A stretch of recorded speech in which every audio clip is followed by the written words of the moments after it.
সপ্তাহে একদিন হলেও আপনি আপনার বউকে নিয়ে বাইরে বের হন, ঘুরতে যান, বেড়াতে যান, বউকে সময় দিন। আমার হাজবেন্ড তো সপ্তাহে একদিন হলেও আমাকে নিয়ে বাইরে বের হওয়ার চেষ্টা করে, আমাকে ঘোরানোর চেষ্টা করে। তো যখনই সময় আর সুযোগ পায় আমাকে কল দিয়ে বলে, আসো আমরা একটু ঘুরে আসি বাইরে থেকে, আসো কোথাও।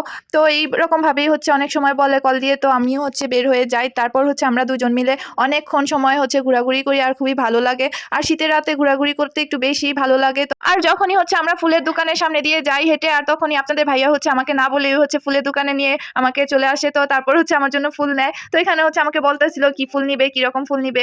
তো সবসময় আমি লাল গোলাপই নেই। তো আমি বললাম শুধুমাত্র একটি মাত্র লাল গোলাপ নাও। তো আপনাদের ভাইয়া এখানে একটি লাল গোলাপ নিচ্ছিল সাজিয়ে এখানে। আর তার আগে আমরা কিছু শপিংও করে নিয়েছিলাম। আর এখানে ফুল নেওয়ার পর আমরা চলে যাব কিছু খেতে। দেখা যাক আমরা কি কি খেতে পারি বাইরে থেকে এই শীতের রাতে। আর মজার মজার খাবারগুলোও আপনাদের সাথে শেয়ার করব।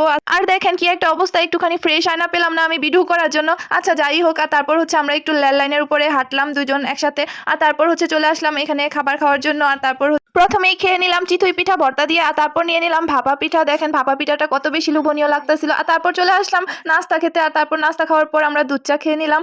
আর তারপর আমরা বাসায় চলে আসলাম। আজকের ভিডিওটা এই পর্যন্তই। ভালো লাগলে অবশ্যই সবাই লাইক কমেন্ট শেয়ার করবেন। আল্লাহ হাফেজ।